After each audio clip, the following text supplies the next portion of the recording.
了这！这给我干哪儿来了？卷宗上不是说这云溪县是每年要赈灾银30万两，饿殍遍野的人间地狱吗？瞎嚷嚷什么？又没拦你，你那破车不会走路，怪我。放肆！你可知道这车里坐的是？管他坐的是玉皇大帝还是王母娘娘？外乡来的吧？没见过水泥路吧？第一次走颠2下正常。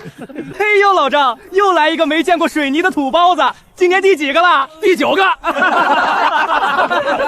你们一群乡野刁民，竟敢！德福，退下。坚硬如铁，平整如镜，这路连京城的朱雀大街都比不上。他们管这叫什么？回老爷，他们叫水泥路。你睁开狗眼看看，卷宗上白纸黑字写着什么？云溪县地薄民贫，饿殍遍野，每年需朝廷拨赈灾银30万两。一个穷得快吃人的县，一个年年找朕要30万两救命钱的死县，铺得起这种神仙路？老爷息怒。这县令沈燕到底背着朝廷贪了多少银子？进城，朕今日要活剥了他的皮。饿殍遍血，民不聊生。德福，你告诉朕，这叫流民。老爷，奴才刚才转了一圈，别说要饭的流民了，连街边的野狗都胖得走不动道啊！面子工程，定是那沈燕知道朝廷要派人暗查，故意把流民赶出城，弄了些戏子来粉饰太平。那是什么？没有苦涩，没有杂质，这是青盐。宫里御膳房层层提纯才能得出的上等贡盐，你们竟敢摆在大街上卖！什么青盐红盐的，这就是咱们云兴县老百姓顿顿吃的大力盐。好大的胆子！就算是沈燕把贡品偷出来卖，这也是天价。说，这盐多少钱1两？1两？外地来的穷酸客吧，买不起别在这捣乱。放肆！我家老爷问你话呢。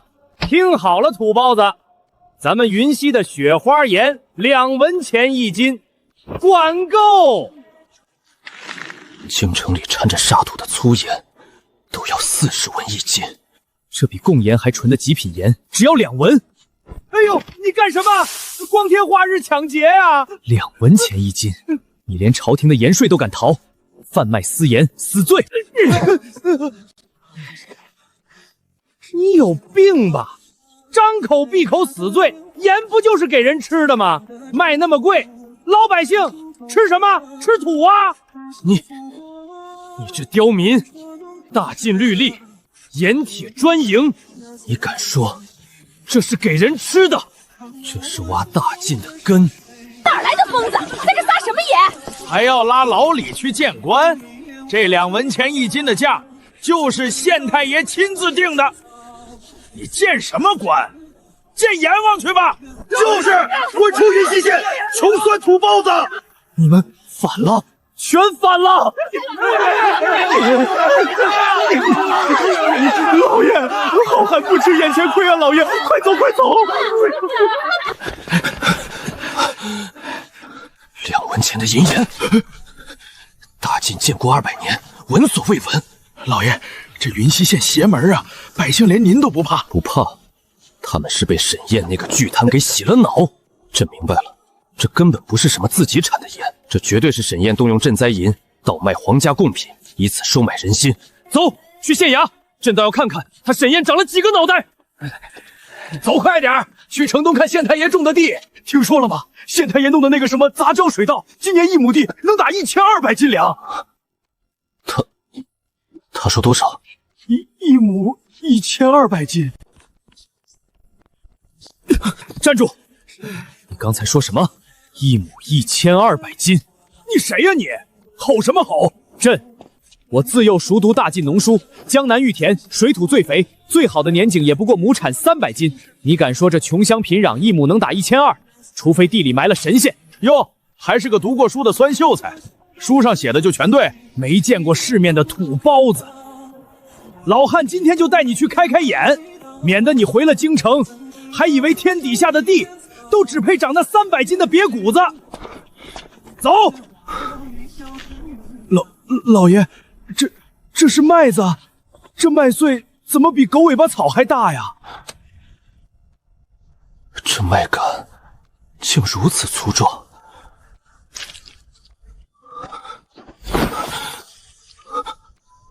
真的1200斤，真的有1200斤。老爷，地上脏，您当心龙，当心身体啊！大晋建国200年，百姓逢灾必饥，一子而食。若天下有此等香的良田，何愁百姓不饱？何愁大晋不兴？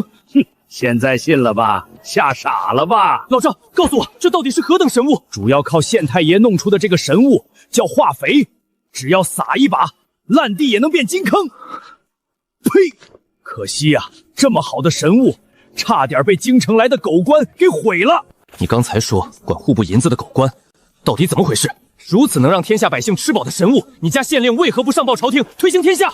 他想拥兵自重吗？上报？你这外乡人长着个聪明脑袋，怎么净说些猪油蒙心的蠢话？大胆！你怎么跟我家老爷说话的？上报？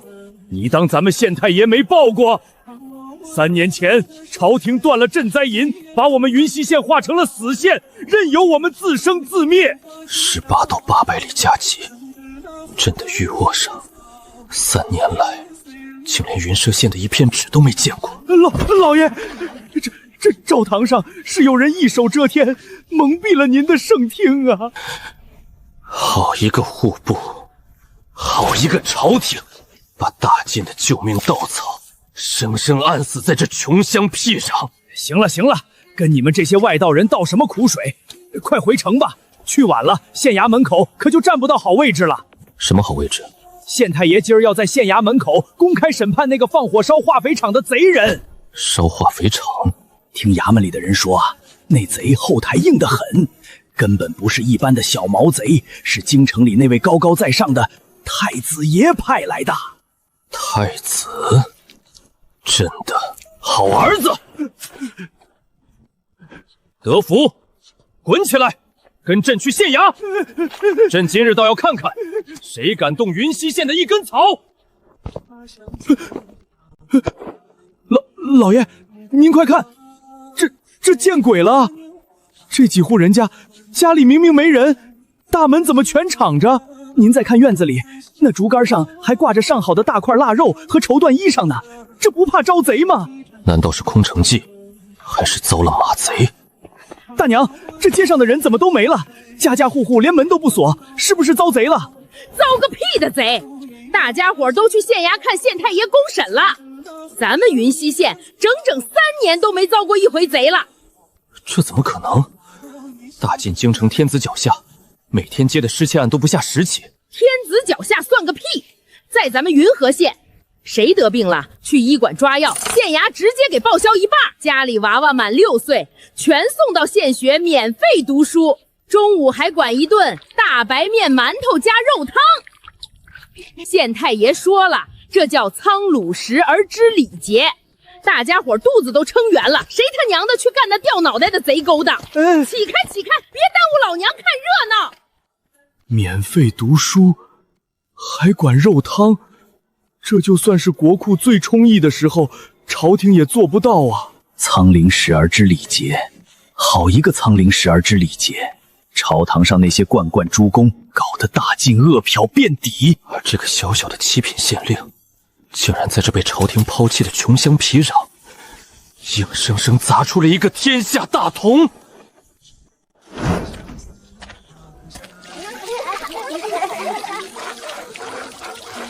那是什么物件？玉水竟能生出如此多的白沫，洗过的手还隐隐透着清香。老爷，奴才去看看。外交人，县太爷定下的铁规，进学堂种地，无论是谁，必须先用肥皂洗手。放肆！我这双手不沾春水，不染尘埃，干净得很。你敢强迫我洗手？就算你是天王老子，到了我云和县的学堂，也得把手洗干净。大胆！你算什么东西，敢这么跟我家老爷说话？你说你的手干净，简直愚昧至极。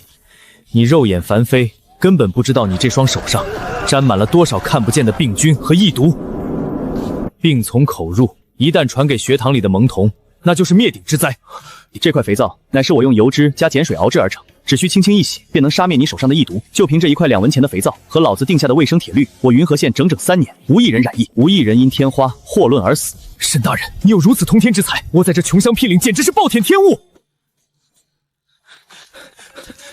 大人，东宫来的人在化肥作坊闹事，打伤工匠，还抢了配方，人已经被弟兄们拿下，正在县衙外喊着要公审。东宫的人，好啊，本官正愁没地方给百姓一个交代。这位老爷，你刚才想说你是谁？我是听闻沈大人治县有方，特来开开眼。那正好，想开眼就去县衙看一场公审。老爷，您方才差点就亮明身份了，怎么又……一个敢用肥皂抗议的县令，未必敢硬碰东宫。朕若现在亮身份，他所作所说便都成了做给朕看的戏。朕要亲眼看看，没了皇帝撑腰，沈燕到底是清官奇才，还是另一个会贵的聪明人？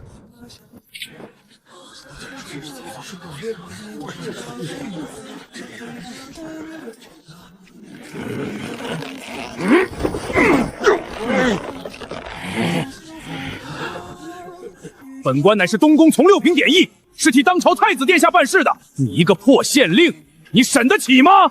老爷，这真是太子爷的人，沈太爷要是真动了他，可是形同谋逆呀！沈燕，你少在这儿装清高，你搞出的那个什么化肥配方，本就该上交东宫。逆子，竟纵容门客在地方如此猖狂。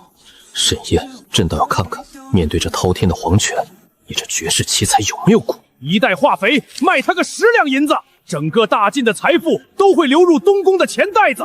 至于那些买不起的泥腿子，饿死就饿死了。大晋最不缺的就是贱民，你这狗官竟敢私自将化肥发给贱民，还敢抓老子！你今天要是敢动我一根汗毛，明天太子爷的折子就能让你满门抄斩，诛你9族。拿天下百姓的命去填东宫的私狱，这等畜生千刀万剐都不为过。沈燕，你敢杀吗？拿太子压我，拿满门抄斩吓唬我！我沈燕护的是云溪30万百姓的命，守的是天下苍生不被饿死的根。沈燕，你敢杀太子的人，你这是造反！当今圣上绝不会放过你的。沈燕，面对太子的屠刀，你敢拿朕当挡箭牌吗？沈燕，你敢杀太子的人，你这是造反！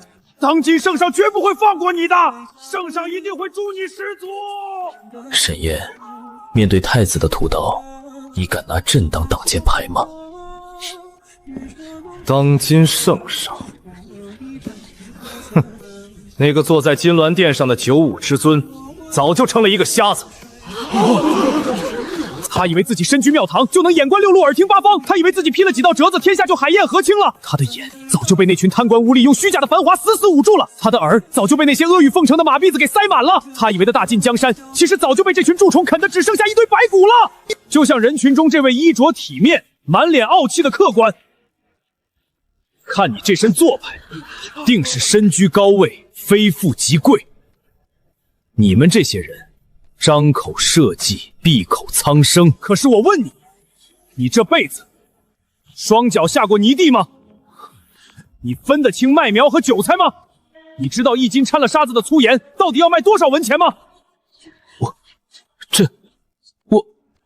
你什么都不知道，你们只会在那富丽堂皇的京城里吃着民脂民膏，喝着百姓的血，却还要高高在上的指责我们这些在泥潭里挣扎的人不懂规矩。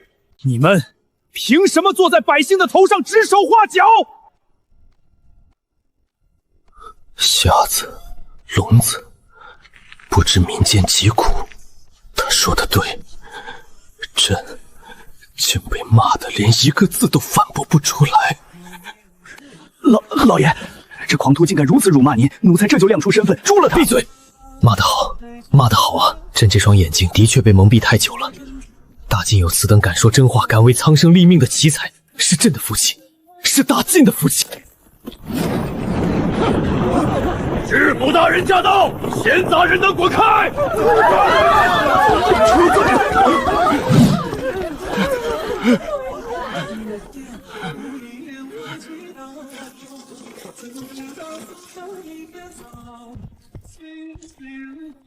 大胆沈燕，你可知罪？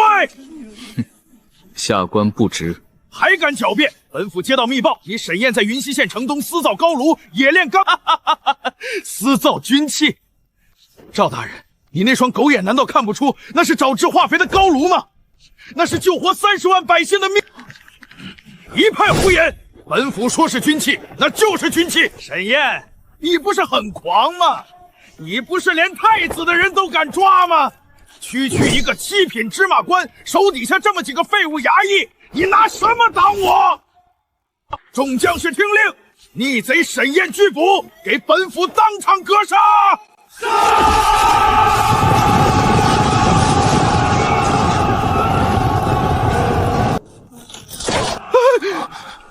老爷，他们真放箭了，沈大人要被射成刺猬了。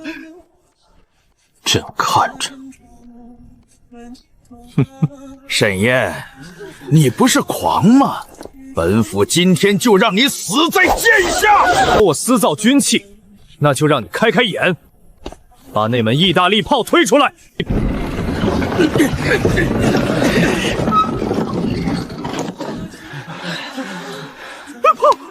炮！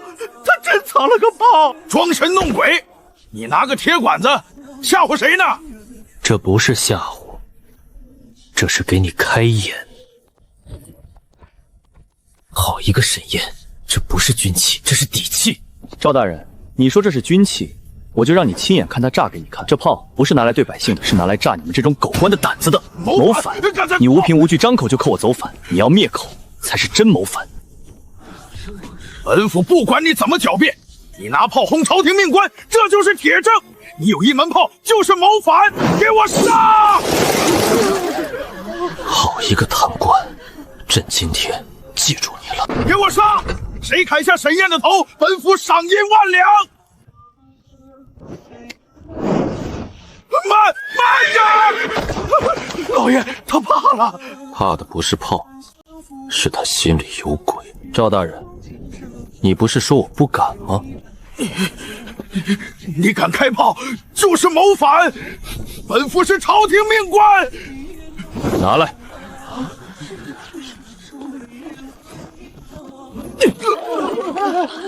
赵明诚，这是你3年贪污赈灾银的账。第1年，朝廷拨银30万两，你只发了3万，剩下27万进了谁的库房？假的，都是假的。第2年水灾，30万两赈灾银，你报上去说百姓已安置，可云溪饿死了多少人？你在哪儿？我爹就是那年没粮死的，原来银子被他吞了。第3年旱灾，你又吞30万两，整整50个，那不是银子，那是百姓的命。污蔑！你一个7品县令，敢伪造账册陷害本府！还有这个，昨晚你派人烧我化肥厂，烧不掉就派兵来围县，你到底是抓反贼还是杀人灭口？大人，这账册像是真的，还有府衙司页，怕是烂透了。不止烂，是该挖了。好啊，沈燕，你真是本府小看你了。现在束手就擒，本官还能让你活着见圣上？见圣上，你也配把本府押到圣上面前？账册可以烧，供词可以毁。终于说实话了。他不敢开炮，他要敢轰，早就轰死本府了。给我上！杀了沈燕，赏银万两。我们党退下。赵明诚，你拿他们的命赌，那冷就拿你的命开局。大人，他们冲上来了！杀！谁砍下沈燕的头，本府赏银万两。账册烧了，供词毁了，一个不留。赵明诚，是你逼他们送死。老爷，不能让沈大人开炮，这一炮下去，事情就真收不住了。赵明诚该死，但这些兵还不知道跪的是谁。德福，德福公公，放肆！当今圣上在此，谁敢造次？还往前一步，你们砍的就不是7品县令，是圣驾之前造次。圣上，咱们县衙里藏着皇上，假的，这一定是假的。赵明诚，你撕掉府兵围杀县令，还敢在圣驾之前动刀，按律当场拿下都不为过。都别听他的，她就是沈燕找来的戏子。睁大你的狗眼！宫中御赐金牌，你也敢说假？沈燕连大炮都敢私造，伪造一块金牌又算什么？赵大人，你现在每多说一个字，都是往自己棺材上钉钉子。你个狗奴才也敢拦我！赵明诚，你刚才骂谁？大晋金牌令箭在此，陛下亲临云溪，尔等还不跪迎圣驾？参见陛下。臣沈燕参见。沈燕，你不用跪。陛下，臣该死！臣不知陛下驾到，臣有眼无珠，臣该死！不知朕道，你就能撕掉府兵；不知朕道，你就能围杀县令。臣是误会，臣以为沈燕私造军器，意图谋反。90万两赈灾银的账册，昨夜纵火的共管，这个叫误会。陛下，臣冤枉，这些都是沈燕伪造的，他才是反贼。还敢攀倒？大晋的兵马是守疆土、护百姓的，不是给你这种贪官拿来围杀为民请缨的好官。陛下说沈大人是好官，云溪百姓等不起。臣不敢鞠躬，云溪百姓等不起了。你敢抗，敢把账册摔在知府脸上，这不是鞠躬，这是替朕撕开烂肉。陛下，臣是一时糊涂，臣愿意退银，臣愿意戴罪立功。90万两，你退得回银子，退得回死去的人命吗？传朕口谕，赵明镇撕掉府兵，围杀县令，侵吞赈灾银，纵火灭政，即刻拿下！陛下有旨，赵明诚即刻拿下200甲士，全部缴械，原地候审。你们敢？本府是知府，本府是你们的上官。现在陛下在这儿，你不是了。陛下，臣说了，今日你不用跪。陛下，那狗腿子招了，烧化肥厂，吞赈灾银，围县衙，背后还有人。谁？是太子殿下。太子为了那90万两银子，要毁了云溪。太子？是那狗腿子招了90万两赈灾银，太子也有份儿。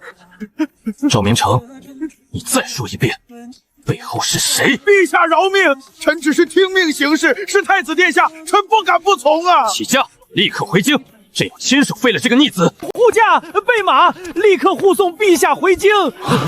沈大人，这是圣驾。沈燕，你要拦朕？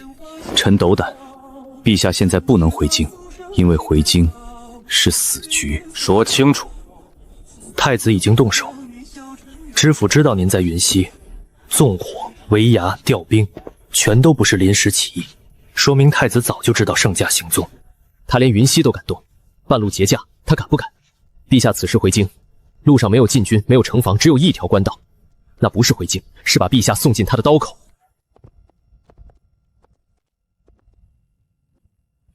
朕若不回京，京中必乱。陛下若死在路上，京中更乱。可太子若先控制京城，他现在最怕的不是京城，怕陛下活着，怕账册令京，怕云溪百姓开口，更怕天下人知道太子拿赈灾银养私军。所以他下一步不是等陛下回宫，是派人来灭云溪的口。账在人在，人没了，账就是死纸。你的意思是，太子会派兵来？一定会，少则3000，多则上万。既然如此，更要立刻离开云溪。离开才是送死。官道狭窄，山口易守，云溪城小，但路少，敌阵人越多，越施展不开。等太子把刀递过来，等他的人马离开京城，等他谋逆的证据自己跑到陛下面前。可他若派兵来云溪，那就不是贪淫，是谋逆。你是要拿云溪做局？臣是要拿云溪给陛下调出一条真龙窝里的毒蛇。若太子真派大军，云溪挡不住呢？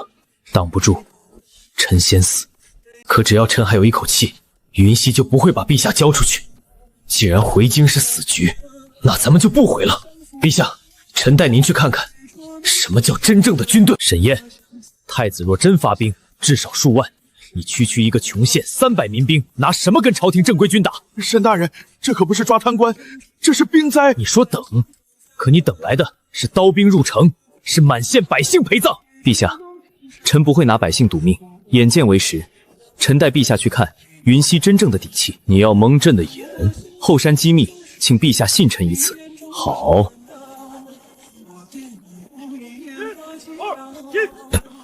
陛下，脚下小心。这声音不是普通乡勇。陛下，到了。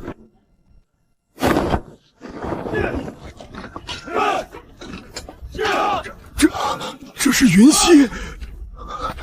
一个县怎么会有这么多？云溪穷，所以臣不能指望别人救。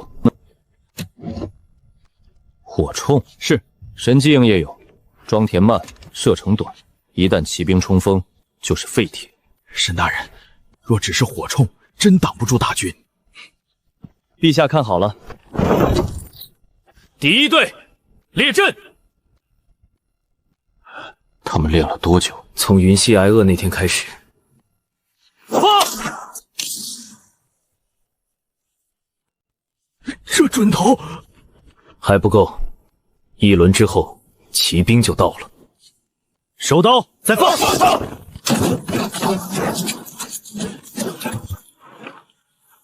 他们不是一排打完就散，他们会轮换。云溪人少，所以每个人都得顶3个人用。这不是民兵，陛下，这就是臣说的真正的军队。第3队放！这火枪竟能连发，装填怎么这么快？臣改的是定装弹，不用临时填药，取、装、发一气呵成。难怪他们不散阵。一个熟练兵一息一发，300杆枪就是一息300发。别说骑兵冲阵，飞鸟从这片山口过也得掉下来。沈燕，你藏得比朕想的还深。臣不是为藏，是为活。沈大人，这又是什么？陛下站在此处，别过红旗。又要给朕看什么？是雷。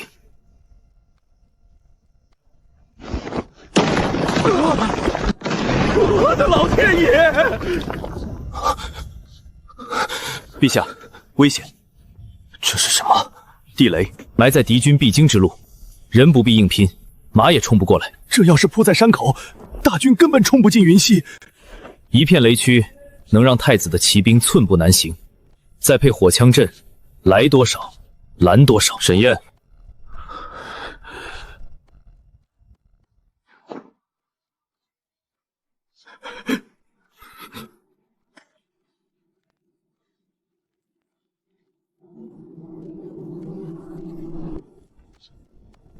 这些东西若不是用来护驾，你想拿来做什么？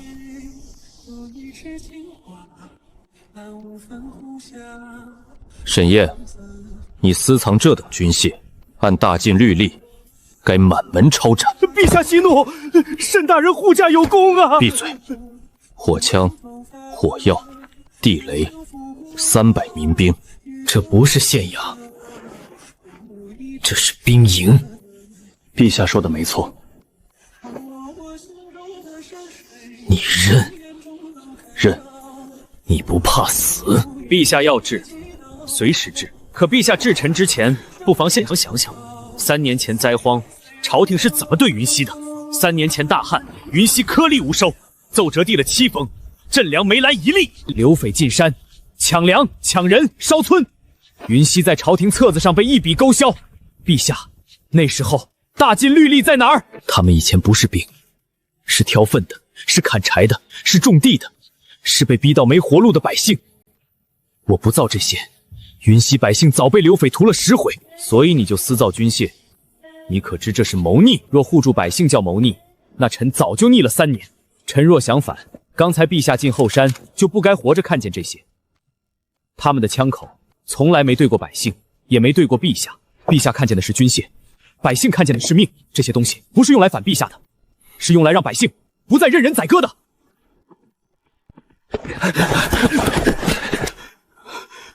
报！说，东南30里发现大军，旗号。东宫旗号，他们号称5万，打的是迎驾名义，可前锋已经封了官道。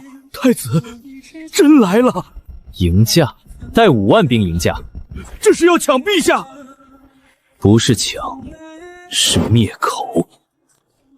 沈燕，现在朕不问你罪，朕问你，云溪守得住吗？全军备战！ 5万大军赢一个微服的皇帝，陛下，这哪是赢家，这分明是来灭口的。朕的太子带5万兵来接朕。好，前锋已扳倒，后队还在崖上，打的全是东宫旗号。入关道，这是连退路都不给陛下留。朕还活着，他就敢动兵围杀。沈烨，5万对300，就算你有火枪，就算你有地雷，人力终究有穷尽时。沈大人，这都什么时候了，您倒是说句话呀！山口能断冲兵，但雷区能乱前锋。可5万大军不是一波，他们号也被告死云溪，所以他们从不靠义招阵。陛下随臣上了城头，一起看看。走。这么多。真是5万！朕统兵多年，这种阵势不是吓唬人。5万兵马，太子这是把朕当成死人了？不，他是怕陛下还活着。这不是夯土墙，也不像青砖。沈烨，你连城墙也改了。云溪穷县的城墙若还像纸糊，早被人踏平了。陛下5万对300，怎么守？第一件，让他们打不进来。东宫奉命迎驾，请陛下出城。让陛下出城，这不是迎驾，这是索命。沈烨，这墙到底是什么做的？陛下，这不是墙，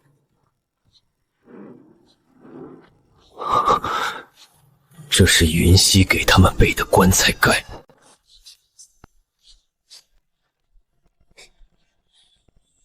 沈烨，这城墙，这墙是我云溪的水泥浇筑的。水泥？水泥又是什么？陛下看见的不是寻常夯土，这墙3尺厚，整块浇筑，没有接缝。3尺厚？3尺还只是墙厚，底下还有加固层。这得好云溪穷多少料？穷就得把1块砖当2块用，把一堵墙做成一座山。云梯呢？撞成车呢？云梯搭不稳，撞成车来了，先断的是车。真能挡住？陛下，他们就算把撞成车推到城下，撞断了车，这墙上也留不下一个白印儿。陛下刚才问5万怎么守，这就是第一道门。只靠墙？不止墙，还有火枪，还有雷区，还有后山攻防，更有这城里的人。云溪到底还藏了多少东西？城上的人听着，奉太子监火令，陛下遭妖人沈烨挟持，速速打开城门，交出陛下与逆贼沈烨，可免一死。他竟敢当众污蔑陛下！好一个赢家，原来是来逼朕开城门送死。陛下，他们想要的不是城门，是您的人头。最后一遍，开门！陛下，他们第一步来了。陛下遭妖人挟持，放肆！陛下小心！朕好端端站在这里，何来被挟持一说？将军，那人像陛下。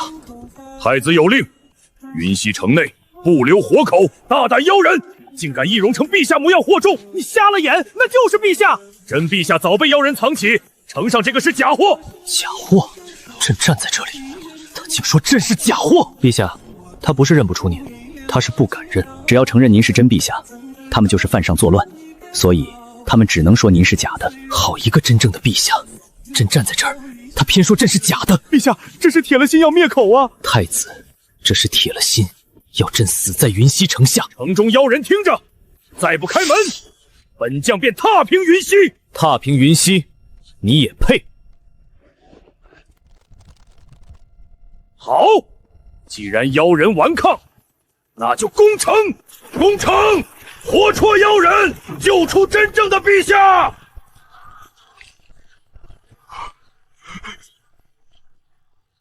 全军，等我号令。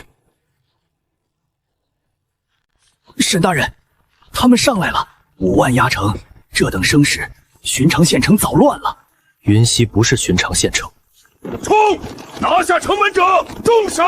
沈大人还不打？再近点，起！停了！他们前锋停了！不是停，是被一口咬断了。第一口断他们冲势，你早算到他们会冲城门。攻城这是他们的规矩。火枪队压住前线，不许追击。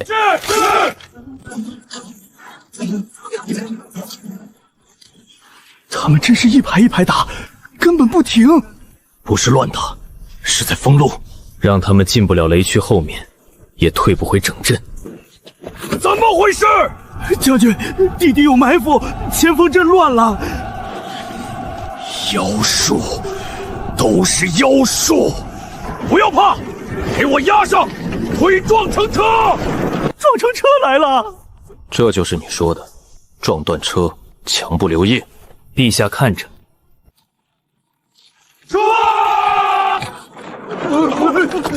撞不断了，墙没事。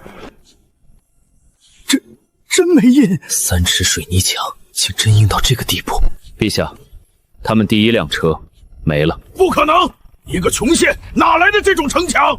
告诉他，第2辆继续。撞木都断了，这墙根本撞不开。会者斩，云梯盾车，全给我压上！谁先登城，赏千金。将军，前锋已经乱了，乱也得上。太子要的是云溪城破。沈大人，他们又上来了，这次人更多。他是拿人命填城墙，他填得起，云溪就收得下。既然来了，那就别想囫囵回去。这城头还有炮。沈燕，你到底把云溪修成了什么？炮队预备，预备，放！我的天爷，这比雷还吓人！不是乱轰，每一炮都打在他们人最挤的地方。攻城最怕堵，他们越挤越走不动。稳住，稳住！那是妖术，别怕！翻了，盾车烧起来了，冲不上去。左炮压云梯，右炮断盾车，中炮封城门线。5万大军，竟被你压在城墙外。5万不怕，怕的是他们以为人多就能赢。还有人往墙下冲！火枪营，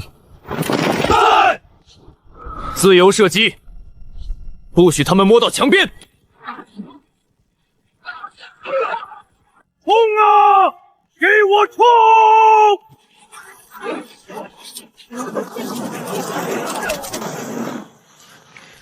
冲1步，退10步。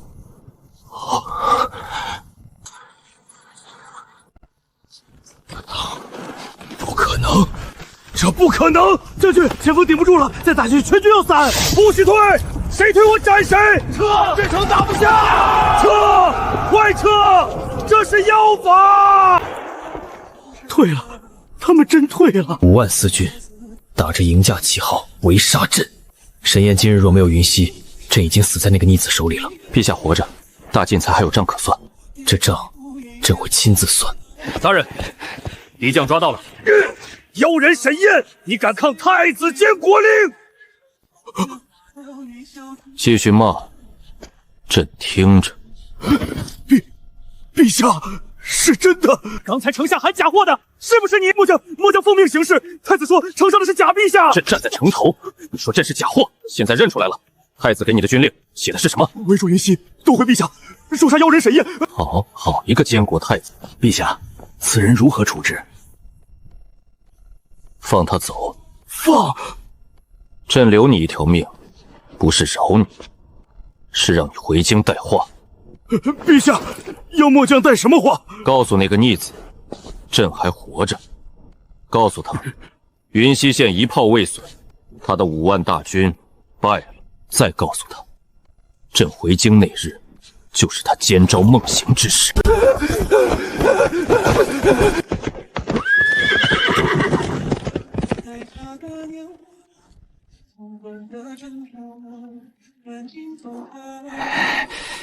便宜他了，让他活着，比让他死了有用。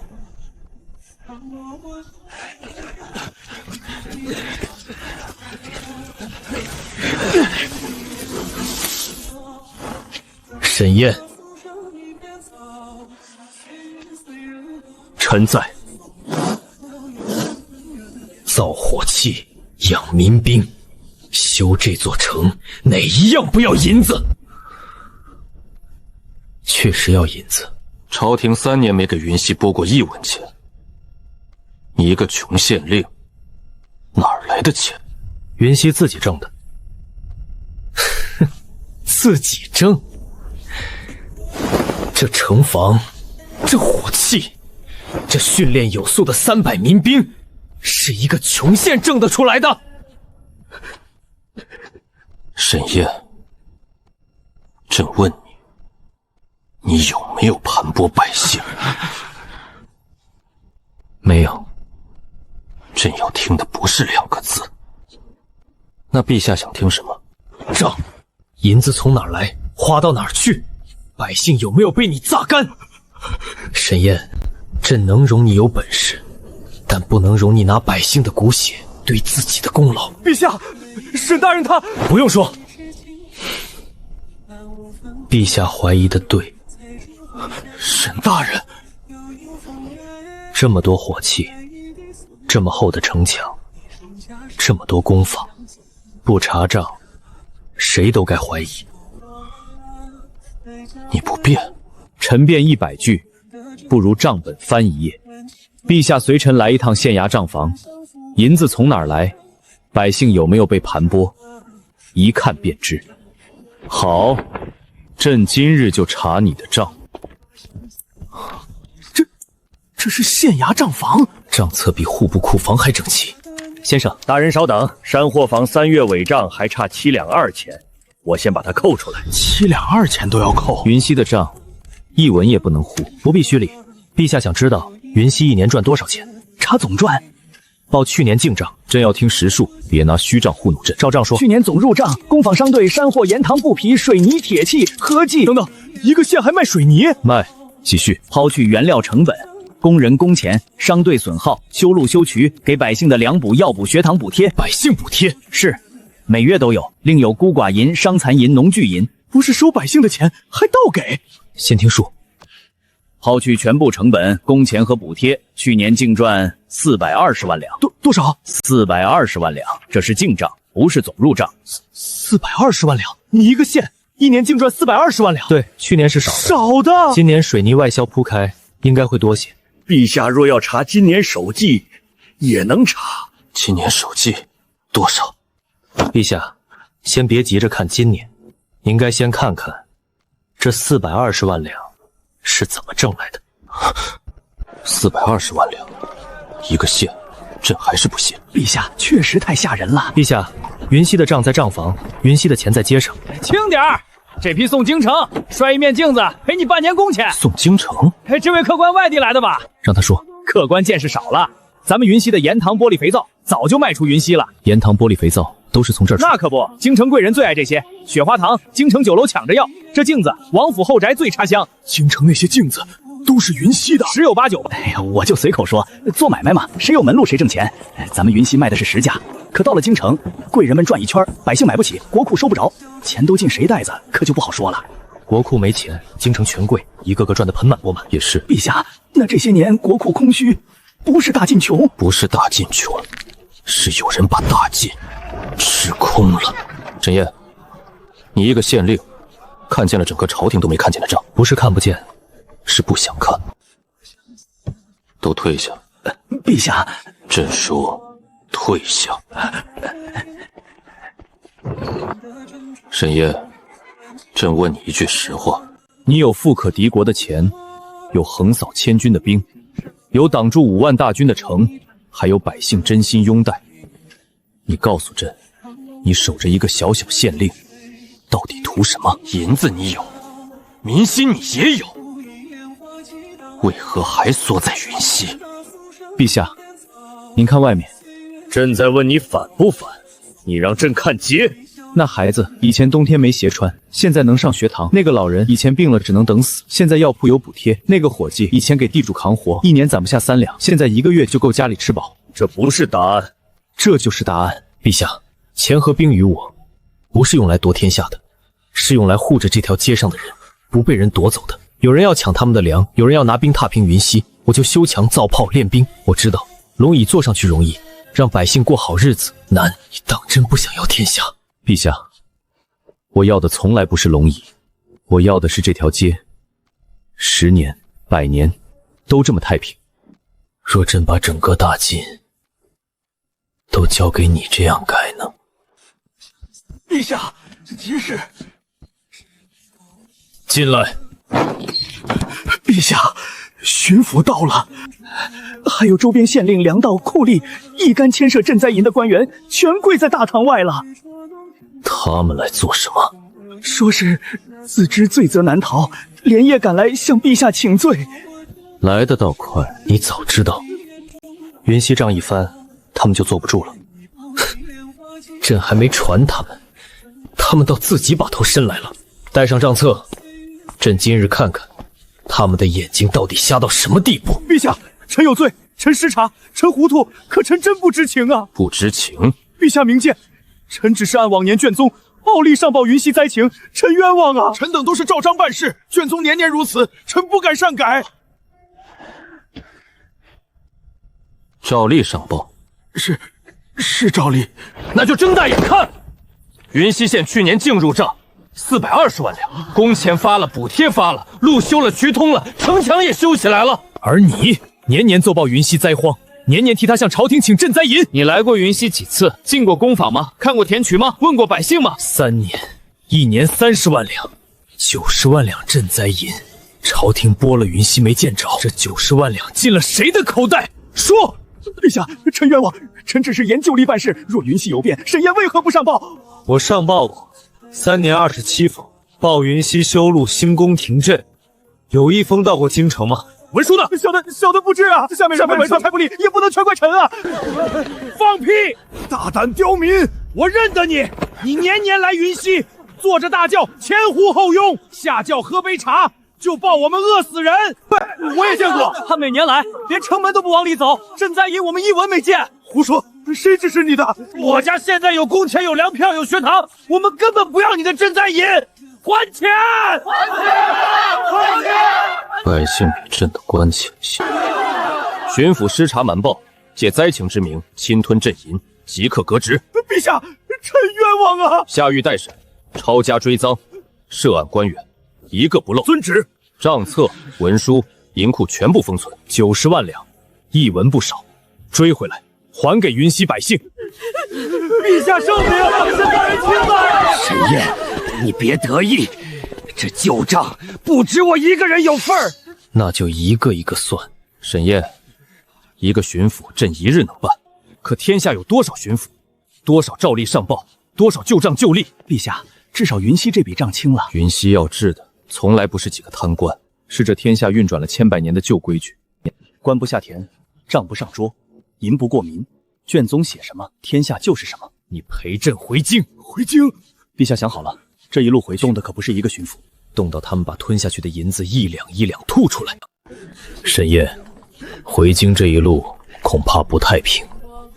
陛下指太子在京城眼线密布，手底下还养着一批死士，他们不会让朕活着回去。陛下，这话不吉利啊！朕说的是实话。你跟朕同行，也会成他们眼中钉。陛下放心，臣带了保镖。保镖？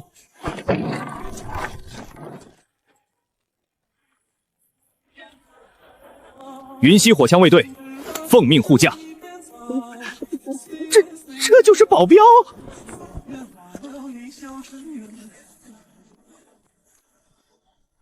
就30人，30人够了。太子养的不是普通人，江湖杀手、轻功高手、亡命之徒。他们能从屋顶落下，能在100步外取人性命。100步外，云溪火枪200步外照样说话。我的老天爷！这种火器，他们人人都有。回陛下，长枪30杆，短葱6把，火雷若干，可压住100人冲至。太子那些死士，怕是没见过这个，所以才要让他们见过。你腰上那把呢？近身用的，专治不讲规矩的人。沈宴，朕现在才明白，你若真想犯，没人拦得住。陛下说错了，不是没有人拦得住，是臣从没想往那条路走。起驾回京。陛下，大人，时代变了，什么顶尖杀手，在枪管子面前都得讲规矩。沈大人，您说他们今晚会来吗？会。您怎么这么肯定？因为我们离京城越近，太子越睡不着。他若敢来，朕正好看看他养了多少见不得光的东西？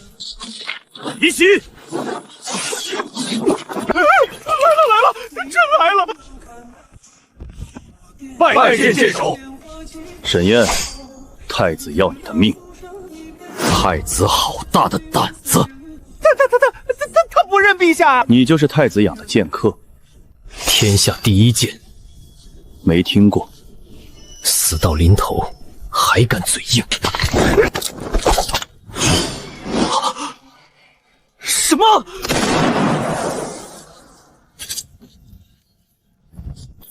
天下第一剑就这么倒了？这是什么暗器？不是暗器，是规矩。第一排，举枪，扔下兵器，跪下认罪，还能留口气回京对证。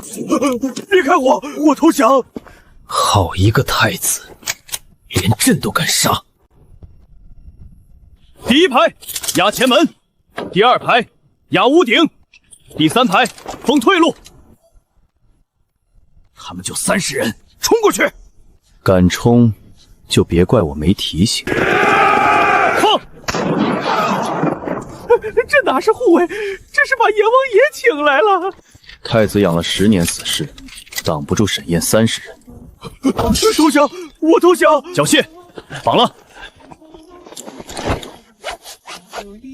走，别让太子等急了。父皇失踪多日，国不可一日无君。本宫愿赞成大统，替父皇稳住江山。诸位爱卿，可有异议？皇上驾到！不可能！参见陛下。朕还没死，太子就急着登基了。父皇，儿臣是担心国本动摇，儿臣一片孝心啊！孝心？驿站外那群死士也是你的孝心？父皇，儿臣不知，定是有人栽赃。死士还活着，口供也在，太子想听哪一份？沈燕，你一个小小县令，也敢在金銮殿上污蔑储君？储君？你刚才不是准备当皇帝吗？御林军，拿下这个挟持父皇的妖人！放肆！哼！进殿。这是什么东西？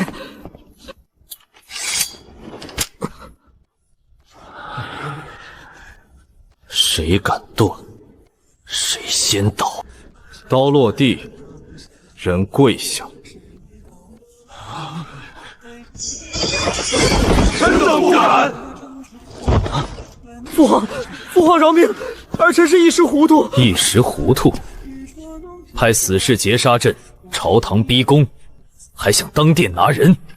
你这糊涂，够打入死牢了！父皇，儿臣是被人挑唆。带下去，押入天牢，严审通党。首辅，救我！你们都说过会扶我的。谁还想扶他？臣等不敢。沈燕，都是你，本宫不会放过你。他没机会了。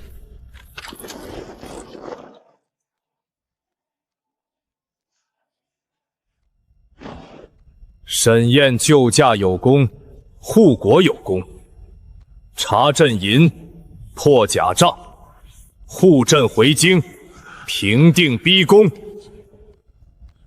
朕要拜沈燕为当朝首辅。这升的也太快了！赐尚方宝剑，准其整肃吏治，先斩后奏。陛下三思，朝政非儿戏。沈燕虽有功，却无中书资历。资历？你们有资历，把国库治空了。陛下说的痛快。陛下，臣不当首辅。说什么？臣也不要尚方宝剑，剑只能斩几个人，斩不了旧规矩。他竟然不要，那他要什么官？那更可怕。那你要什么？臣只要陛下答应推行3个新政条件，这3个条件若能成，大晋方能真正复国，百姓方能真正安身，国库方能不再被蛀空。说，大胆！屈本县令也敢妄谈国政？你以为救驾一次就能改祖宗惩罚？首府急什么？老夫是怕你祸乱朝纲，还是怕我这3个条件先动到你们的根？你倒说说，哪3个条件？第一，盐铁官营平价授民；第二，推广化肥良种；第三，兴修水利，广建盟学。盐铁官营，让乡野小民都读书。继续说，盐是百姓活命之物，铁是农具兵器之本。若让商贾囤价牟利，百姓吃不起盐，农人买不起铁，国库还收不到钱。陛下万万不可！陛下三思。朕还没说准，你们倒先急了。盐铁官营断的是天下盐商活路，盐商一乱，商路必乱，国本必动啊！祖宗惩罚不可改，审验此言，妖言惑众。我不懂天下财欲，但我懂百姓买盐。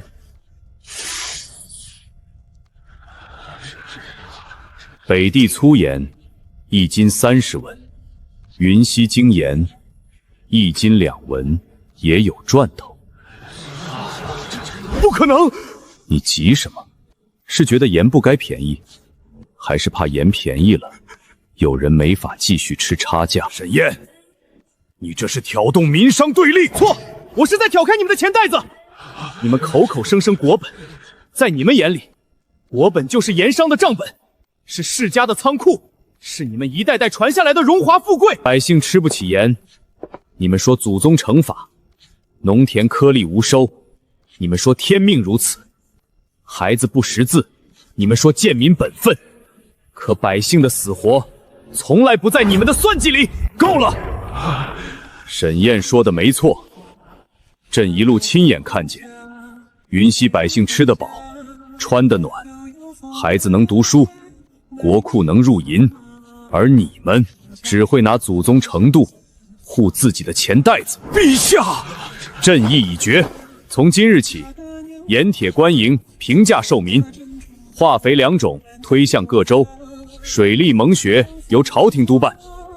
谁敢阻挠新政，以祸国论处，严惩不贷。这是盐，怎么这么白？怕不是给贵人吃的吧？朝廷新政，云溪精盐，官府平授，1斤2文。2文，不是30文？2文，不限贫富，排队购买。胡说，盐怎么可能2文？你们这是坏规矩。以前30文是你们的规矩，现在2文是朝廷的规矩。娘，我们能买白盐了吗？能，今天娘给你煮咸汤。这盐真干净，老天开眼啊！我活到这岁数，头一回吃得起白盐。30文加25，20文也卖。 2文精盐在这儿，谁还买你的黑盐？沈青天，沈大人给我们活路了。往年这时候，苗还没过脚踝。云溪化肥田长势高3成，秋后若成，亩产至少翻半。真能多收粮？沈大人说了，肥跟种子一起发，先试田，后推广。爹，先生说今天交认字。地里长粮，孩子读书，这才像日子啊。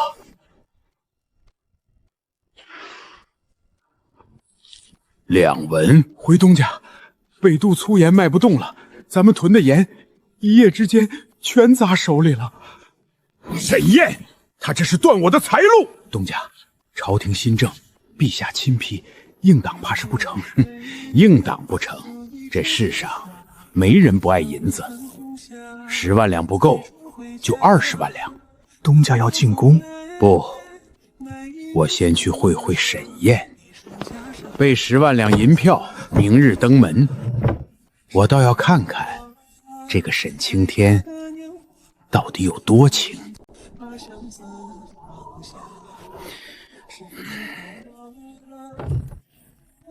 谁？江南盐商陆万山，求见沈大人，有要事相商。深更半夜，明日地铁。劳烦通报，这事儿耽误不得。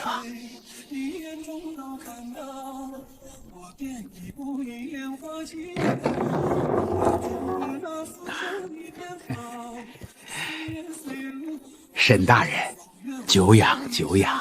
深夜登门，陆老板很急。大人推新政，天下盐光都仰仗大人吃饭，小人哪敢不急？你们仰仗我吃饭？是，往后都听大人安排。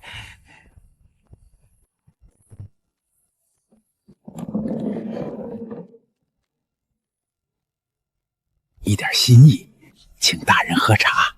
茶？10万两的茶？大人懂的。我们世代经营沿路，上上下下都要打点，码头要钱，官家要钱，官面上也得有人照看。所以30文一斤。大人，那不是我们黑心，是规矩摆在那儿，大家都这么过来的。现在2文，百姓吃得起，你们急什么？大人，2文一斤，我们真没活路了。10万两，只求大人行个方便。什么方便？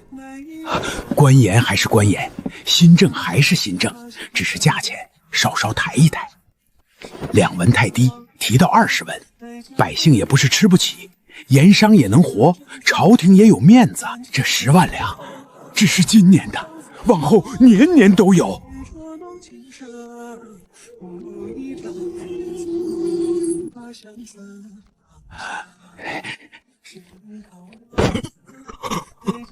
20文，大人，这已经很低了，从前可是30文。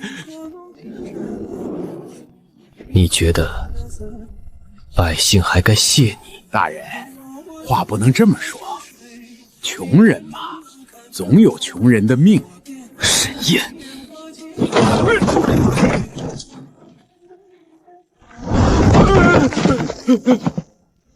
穷人的命！你可知道20文一斤的盐会逼死多少人？那是他们命苦，关我什么事？命苦，盐提纯1斤，成本不过半文，你们卖30文，中间29文半，从哪儿来的？商路人工打点，哪样不要钱？是从百姓牙缝里抠出来的，是从老人要钱里抠出来的，是从孩子饭碗里抠出来的。沈燕，你别把自己说得多干净，这天下做官的谁不拿银子啊？所以你今晚来错地方了，这些银票我会原封送进刑部，一张一张查来源。你敢？我不只敢查你，还敢查你背后的人。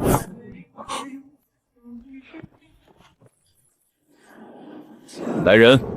沈燕，你别后悔！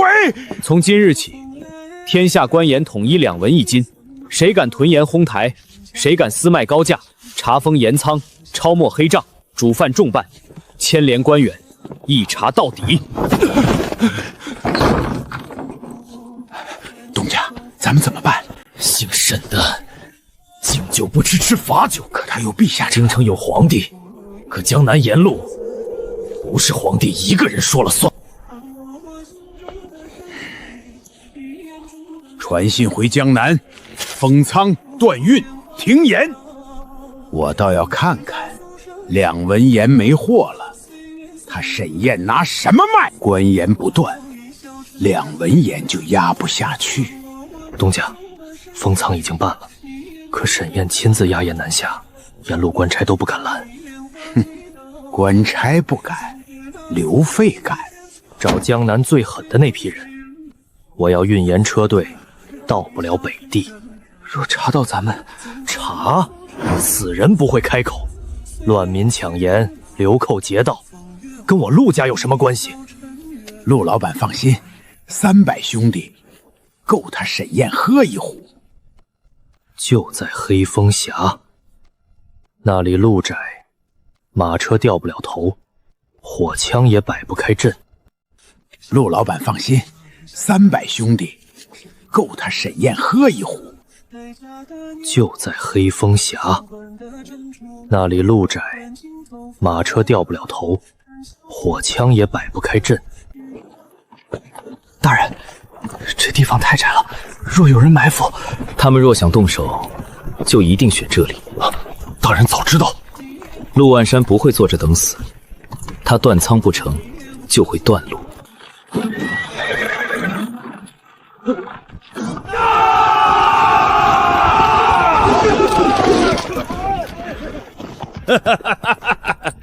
沈大人，果然亲自来了。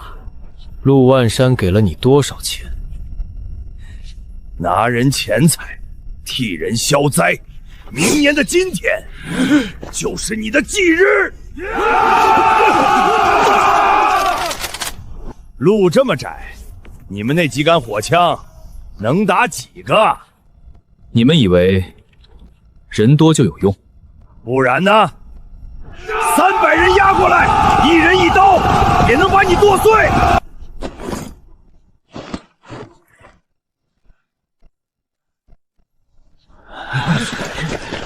全队卧倒护车。沈燕，你拿个铁疙瘩就想吓跑300人？这东西专治人多。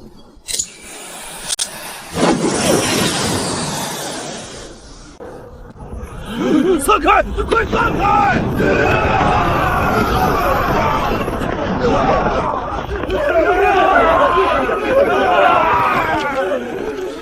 雷，是雷，他会招雷，这不是人打的仗！别乱，他就一个铁疙瘩，给我冲！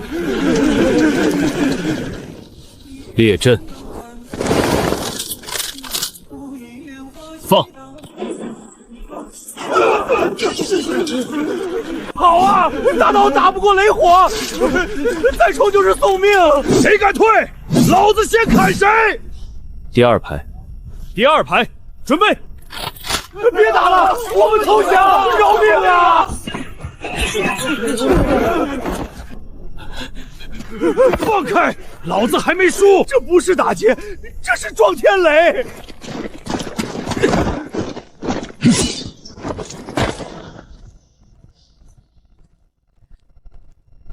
谁让你来的？你不说，300人都按节关严乱处。你说，谁主使，谁担罪，其余人按律审办。大人饶命，不是我们要结关严，是江南盐商，是陆万山给的钱。这果然是他。证据。银票有陆家暗记，信上写着黑风峡劫车，小人都留着，求大人开恩。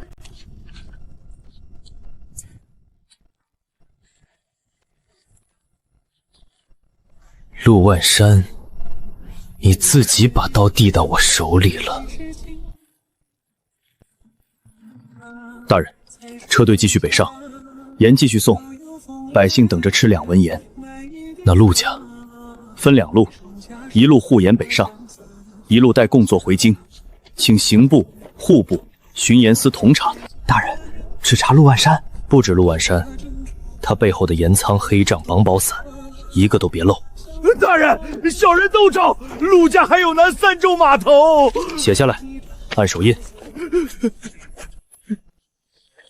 带上供词，查封陆家盐仓，所有黑账全搬到金銮殿。我要让天下奸商看清楚，党新政者，严惩不贷。江南盐商陆万山，屯盐抬价，买凶劫官盐，勾连朝臣，扰乱新政。就是他卖30文黑盐，敢劫官盐，这不是要断我们的活路吗？陆家盐仓全部查封，黑账充公，家产抄没，主犯依法重办。我只是想活路啊！你要的是活路，你要的是我们的命！户部侍郎刘正、江南巡盐使赵松等王显甭受严部下狱问罪。问罪！查得好，黑心盐商该查。陆万山不只是屯盐，他敢劫官盐，是因为背后有人给他撑腰。黑风峡劫车，陆家出银，巡盐司放路，户部有人提前泄了路线。好，一个盐案牵出半条朝堂。陛下，盐案该查，但牵连过广，恐伤朝局根基。根基？是大晋根基，还是你们的根基？官盐两文，百姓有盐吃，国库有税收，只有吃黑账的人，才说伤了根基。查！从沿路查到户部，从江南查到京城，谁敢惹战，按同党论处。陛下开恩，臣只是收过节礼，臣不知陆家如此大胆。现在知道怕了。百姓买30文黑盐时，你们怕过吗？大人，陆家倒了，户部巡盐司都被拔了，再查下去就查到我们头上了。那沈宴有陛下撑腰，新政已经压不住了。压不住，就换个能压的人。皇帝被妖人沈宴迷惑，盐铁新政刨宗室根基，今日查盐商，明日便查藩镇。大人，这是请兵，是请老王位，请君侧。800里加急，送往西境。路上若被劫，你知道后果。小人明白。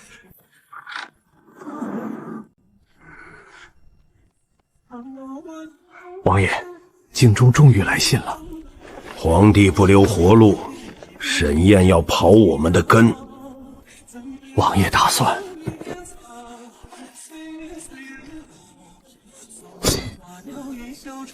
祖宗惩罚不能毁在一个县令手里。陛下，北地官盐推行3月，盐价稳在2文，百姓买盐量翻了3倍。中原试田大熟，施化肥之田，亩产较去年增进40%。好，沈清，你这新政救了大晋的粮袋子。不是陈旧的，是百姓本就该有活路。水利蒙学呢？各州已报，新修水渠137道，蒙学新入孩童3万余人。陛下圣明，沈大人有功。报！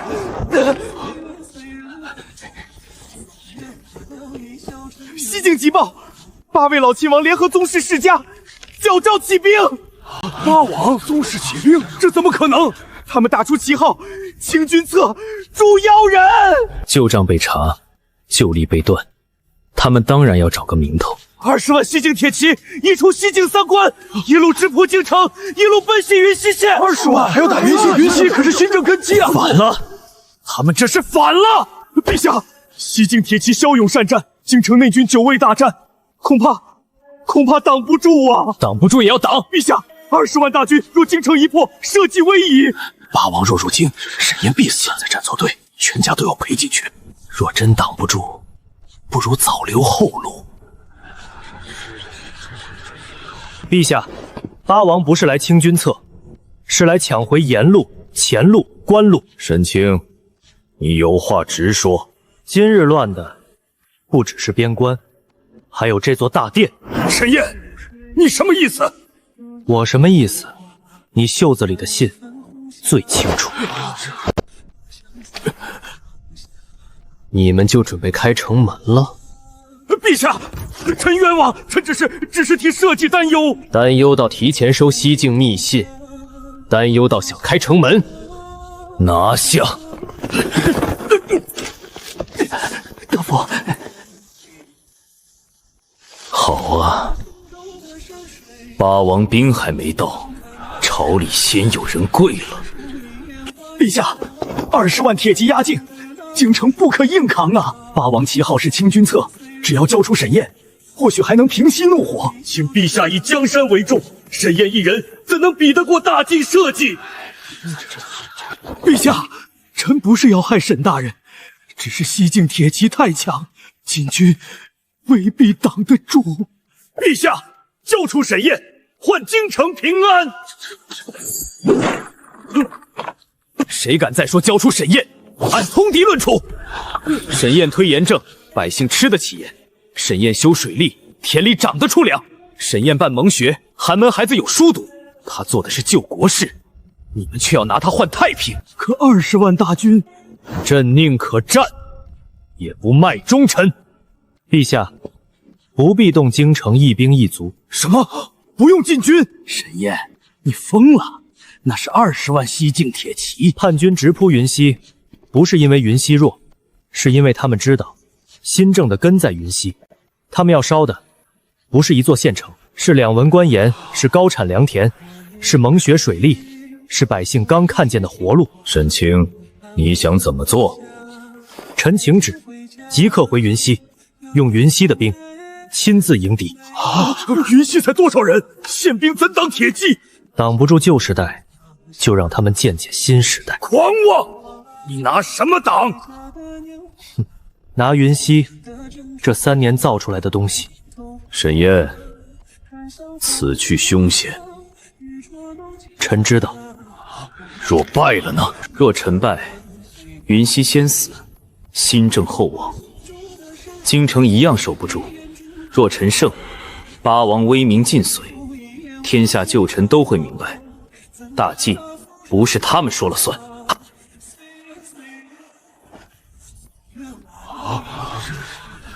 臣要让这20万所谓无敌铁骑知道，时代变了。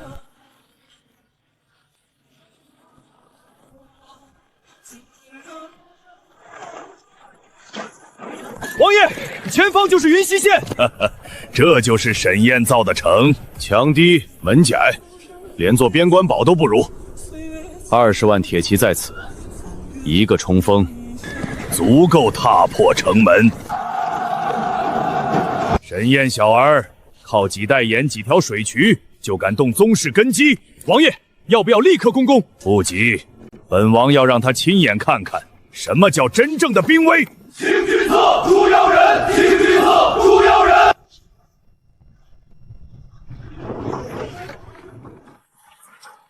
大人，他们人太多了。人多不代表能赢。可那是20万铁骑，20万旧账压不住一座新城。大人，云溪炮营就位。先别接步。为何？让他们再狂一会儿。城上的人听着，本王乃镇西亲王，奉祖宗惩罚，清君侧。沈燕，你这妖人，识相的自负出城。大人，让我骂回去。听他说完，否则本王20万大军一动，踏平云溪，城中上下皆按逆党乱处。大人，我们不走，云溪是我们的家。放心，他们进不来。沈燕，本王数到3，你若不降，本王便让铁骑踏城。1、2。大人，还不到时候。沈燕，再不出城受缚，本王今日踏平云溪。大人，他们要冲了。老王爷，你这20万兵是替你卖命来的，他们的命值钱，你的祖宗承德不值。放肆！最后劝一句，退兵，我可以只治你1人之罪。趋炎县令，也敢跟本王讨价还价？我不是跟你谈价，我是给他们留命。妖言惑众，弟兄们，破了云溪，赏银翻倍，冲锋！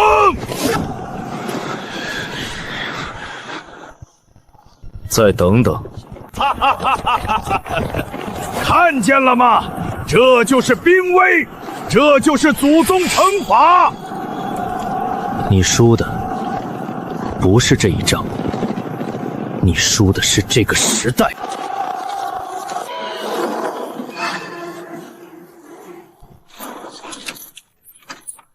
那是什么？城头怎么全是黑筒子？别停！给本王冲！伏火雷阵，起！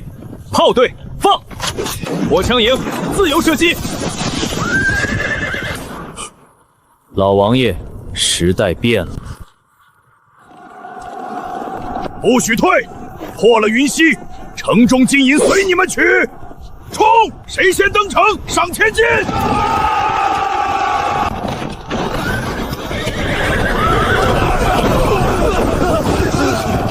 地里有雷，别急，前面过不去，阵乱了，阵乱了！稳住，绕过去！炮队，压后军。炮队压后军！王爷，后军乱了，传令兵过不去。用鼓、擂鼓，继续冲！火枪营，断前锋。前排犯规，后排接射。靠不上去，城头全是雷火，这仗没法打。大人，他们真停了。不是他们想停，是旧打法到头了。本王还有20万兵，给我压上去，压上去！王爷，前军过不来，后军听不见，再冲只会全军崩散。胡说！本王的铁骑天下无敌。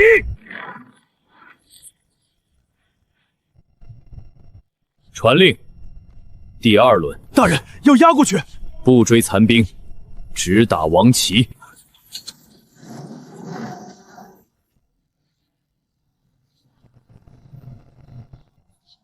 老王爷，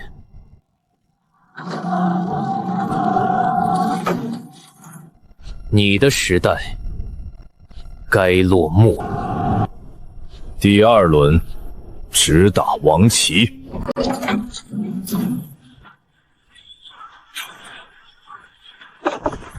王旗倒了，千军过不去，后面也乱了，不许退！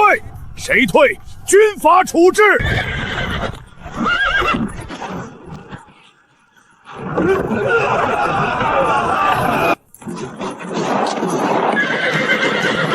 大人，他们真冲不上来。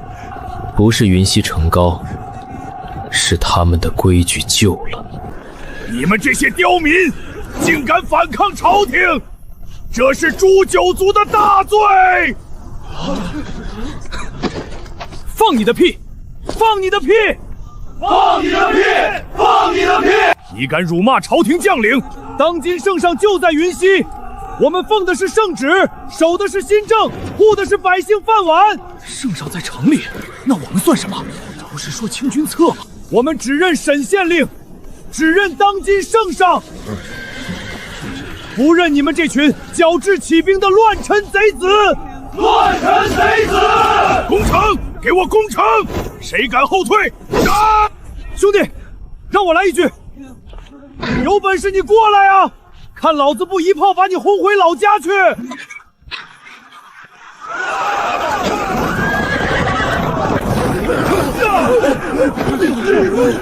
将军倒了，别冲了，这不是人打的仗！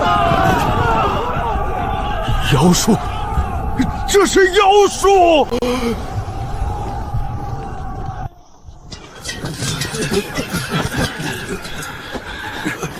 大人，降了，他们全降了。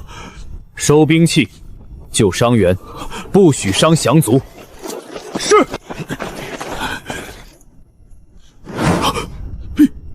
陛下，这是陛下，圣上真在云溪，我们被骗了。镇西王，你打着清君侧的旗，一路杀到朕面前了。陛下，臣是一时糊涂，臣是受奸人蛊惑。刚才你不是这么说的，你说要踏平云溪。沈大人，本王错了，本王愿交兵权，愿献西境钱粮。可我不明白，我大尽祖宗惩罚，20万西境铁骑，怎么会输给一座小县城？老王爷，这不是妖术，你输的也不是这一仗，你输给了能吃得起盐的百姓，输给能多收粮的田，输给了会读书的孩子，输给了工坊里的铁，输给了云溪人自己守家的心。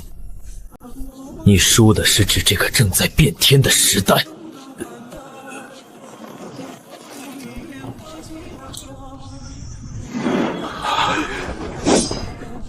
传旨。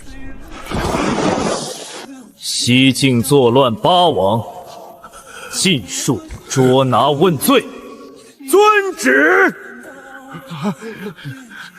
另传朕的话给满朝文武：新政自今日起，谁再敢从中作梗，云溪城下这20万溃军，就是他的下场。陛下万岁！新政万岁！沈大人万岁！不必喊我，喊大晋。大晋万岁！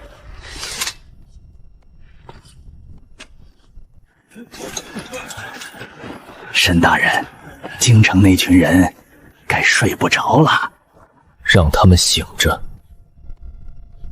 天亮之后，新政要入天下。水来了，这地真活了。爹，今年不用逃荒了，名产翻了1倍，翻了1倍呀！有粮了，家里有粮了。京仓满，边仓也满。给我称1斤盐，再称1斤糖。好嘞，盐糖2文，空手不欺。娘，甜的。以前过年都舍不得，现在寻常日子也吃得起了。盐价降了，这大脖子病也少见了。云锡纸，便宜耐写，蒙学课本1册3文。上学去了。800里加急，上道。3日，京城军令3日就到了。沈大人修的路比风还快。火枪云，列阵！列阵！炮队，就位！就位！1年前，朕连京城都险些守不住，现在不一样了，粮到得了边关，令传得出京城，兵也打得赢硬仗。这才是国本。百姓有饭，士兵有械，朝廷有路，国才站得稳。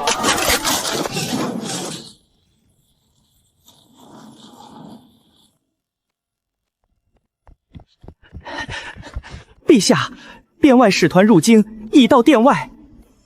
哪一步？匈奴。他们怎么又来了？往年此时。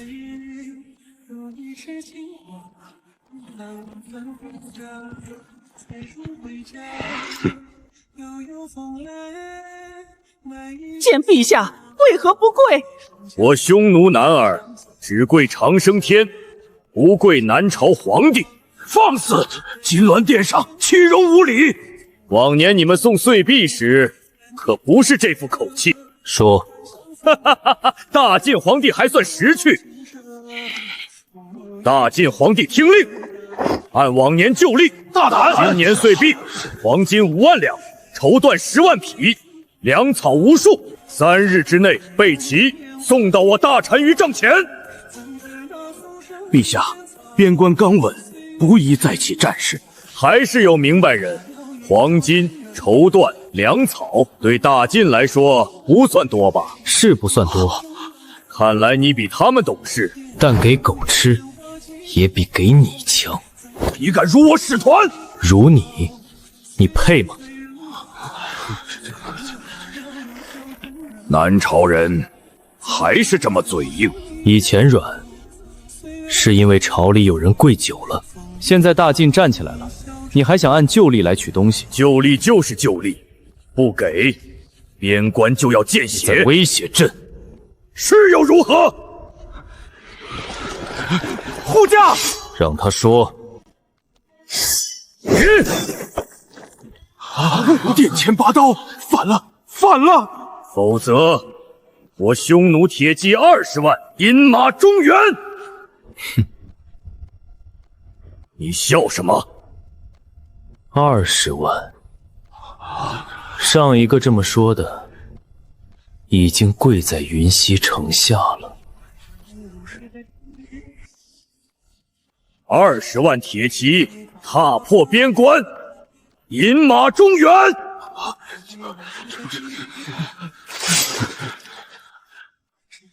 陛下，万不可激怒他们。岁币虽重，总比战火入关强。呵呵呵，还是你们老陈懂事。说完了，你不怕？朕只是奇怪，1年过去了，你们还活在旧梦里。大晋皇帝，旧例就是旧例，不交岁币就开战。沈清，匈奴的旧例，你看该怎么回？陛下，口舌之争费神，不如让使者亲眼看看我大晋的新例。准，新例？你们大晋有什么新例？你不是要旧例碎兵？我让你看看，大晋现在怎么回礼。哼，装神弄鬼。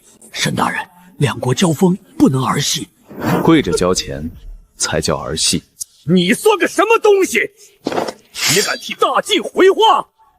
我算什么？你一会儿就知道。就凭你们中原人的刀枪软得像面条，拿什么新例给我们看？哼，纸糊的城墙还是泥捏的兵？走。去哪儿？演兵场。故弄玄虚，拿几块破布就想吓住草原勇士？这东西真能镇住他们？若是失手，朝廷颜面尽失啊！准备，炮营已就位。哼，沈燕，这就是你的新例？急什么？我怕你拖久了更丢人。你们来索岁币，总得看清楚，如今的大晋还值不值得你们张嘴？大晋再怎么变，也不过是农夫穿了铁甲。那你看好了，这就是云溪铁炮，竟有这么多！哼，黑铁筒子，吓唬谁？我草原铁骑一冲，这些笨东西还来得及转身？使者，远处那座土山，可看见？看见又如何？你觉得他挡得住铁骑吗？哈哈哈哈哈！就算你们把土山搬过来，也挡不住我匈奴铁骑的冲锋。5里之外，你们的箭能飞过去。记住你现在的笑。怎么，你还想把那座山打下来？不是想，是让你亲眼看。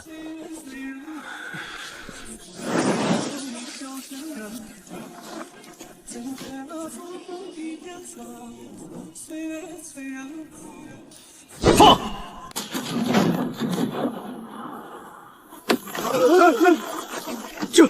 这是什么声势？5里之外，真能打到5里之外？不可能，这么远，怎么可能？啊！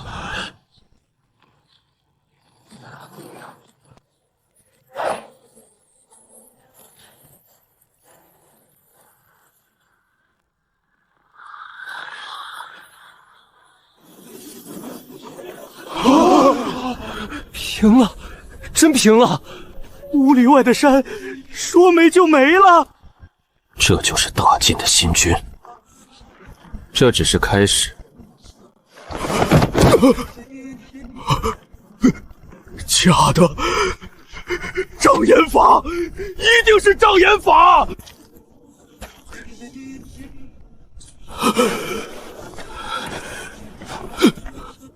刚才你说什么？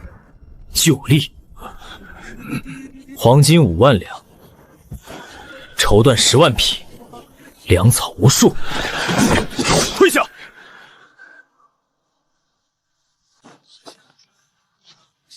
看清楚了，这就是我大晋的岁金。威武！威武！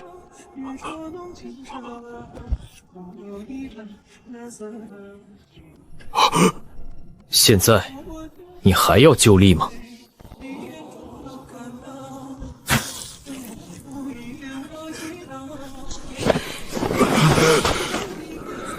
回去告诉你们大馋孩，大晋的岁币从今往后改了。你想怎样？过去你们用铁骑下大晋，用边关百姓逼朝廷低头，用救利2个字，年年伸手要钱。现在听清楚，这救利断了。你们敢开战？你们要是敢来犯，大晋的火炮就会一路打到你们的草原深处。你们的军营、粮草辎重、运兵马道都会被一处处拔掉。这5里外的土山，就是你们明日的营盘。大晋威武！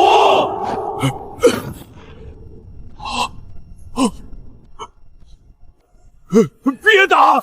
我们求和，求和！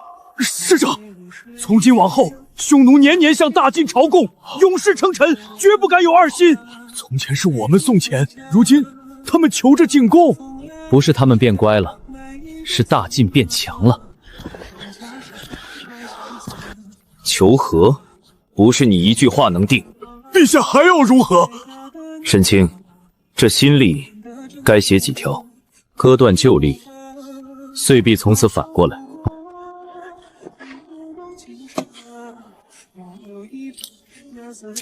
第2条，边关100里，你们退不退？编外使团定将表，岁币反过来了，匈奴年年朝贡。真反过来了？以前是咱们送钱呀，现在他们送。大晋赢了！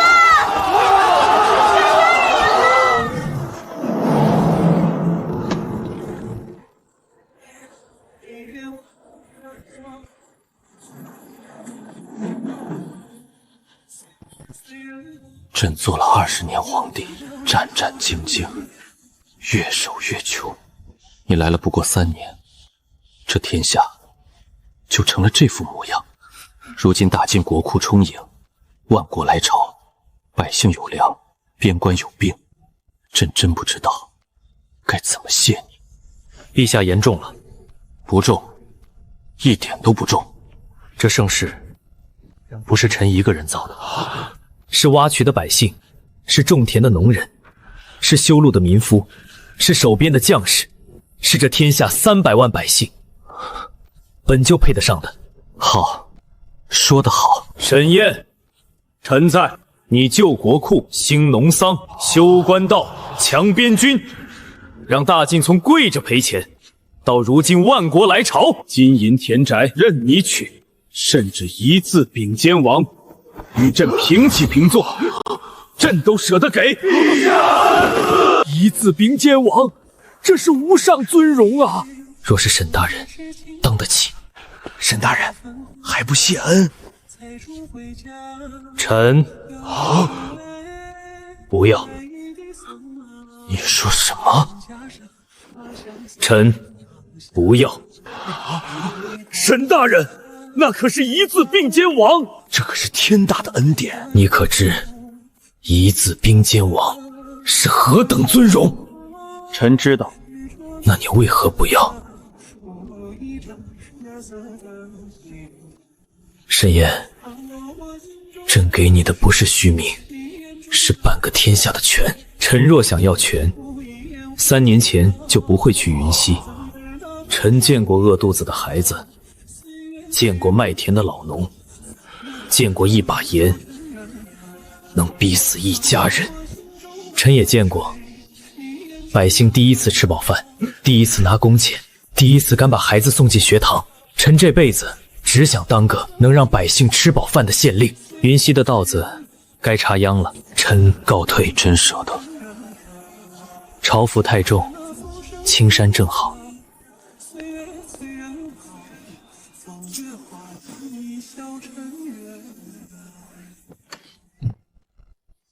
真不要。这世上竟真有人不贪王爵。沈大人，一路保重。告诉陛下，官别停，水区别荒，学堂别关。奴才记下了。这个沈燕啊，真是风都动不了他。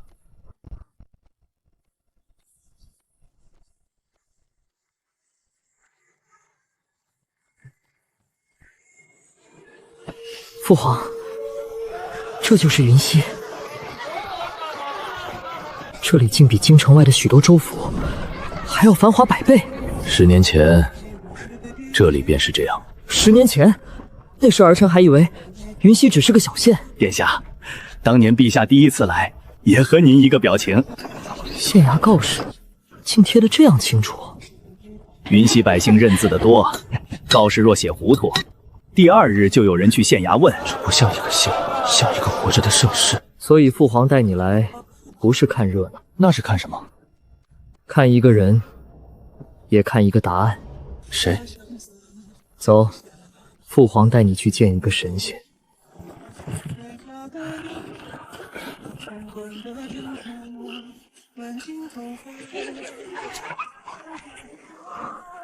父皇，这里的百姓好像都不怕官，因为这里的官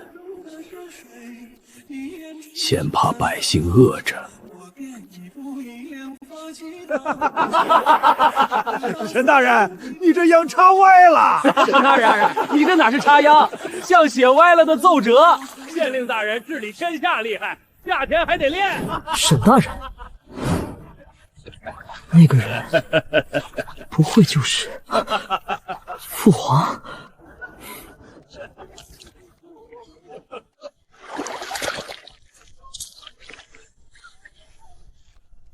沈大人，你这秧插歪了。歪了吗？我看着挺直啊。沈大人，您这眼神适合看账本，不适合看秧苗。您批公文是一把好手，插秧还差3年火候。大人治理天下厉害，插秧可不如咱们。那我今日就好好跟你们学，等明年我定插的比你们还直。这话去年你也说过。那今年重说一遍，说到我会为止。世间有我沈燕在，尔等休想跨过一步。父皇，还真是沈燕。是。那个让边外使团俯首的沈燕。是。那个富国强居，连一字并肩王都不要的沈先生，也是他。根要稳，别扶着，扶着就活不长。根稳了，苗才有盼头。父皇，儿臣不懂。不懂什么？他有负天下的本事，有退敌安邦的功劳，连王都可以当，为什么情愿待在这里，当个弄得一身泥的县令？父皇，世人求名、求利、求权，他为什么都不要？程宁，你今日看见的不是一个县令，那是什么？因为他心里装的是天下苍生，不是功名利禄。程宁，你要记住，坐在金銮殿上，看的多是奏折，争的多是权位，可在这田埂上，他看得见每一株稻子。浅了，风一吹就倒。受教，这根得扎稳。程宁，你看。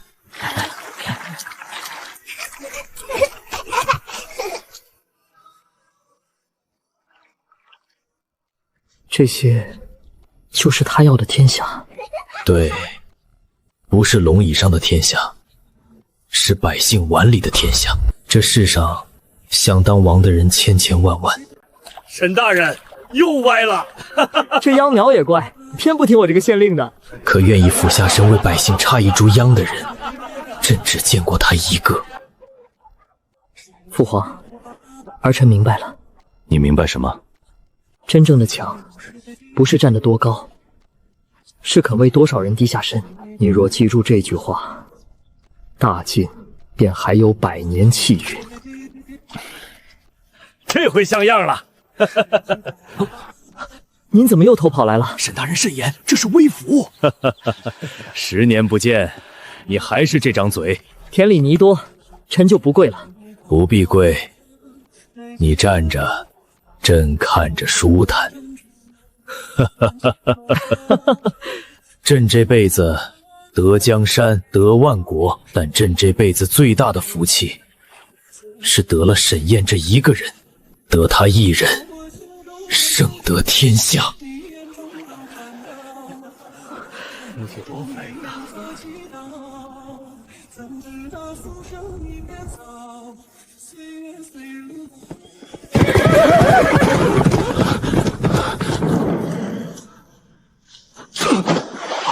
800里加急！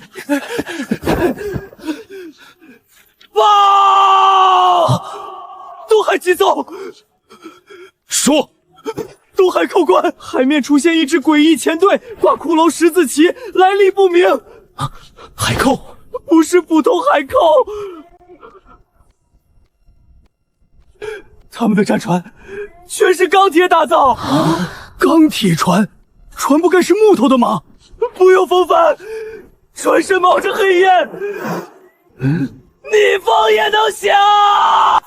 他们的火炮射程是我大晋海防炮的3倍，东海防线全线溃败。不用风帆的铁甲舰，射程远超沈燕的火炮，这天下竟还有比你更可怕的妖术！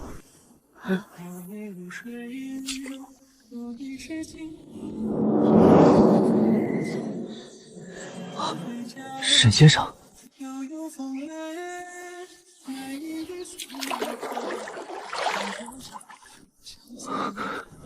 冒黑烟的铁甲舰，不用风帆，远程舰炮。看来这世界不止我一个穿越者。穿越者？大航海，蒸汽机，铁甲舰，终于来了。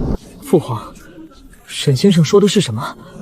朕也不知道，但朕知道，他要认真了。陛下，大晋的安逸到头了。传令工部海防、云溪工坊，全部开炉，为开启2级工业革命。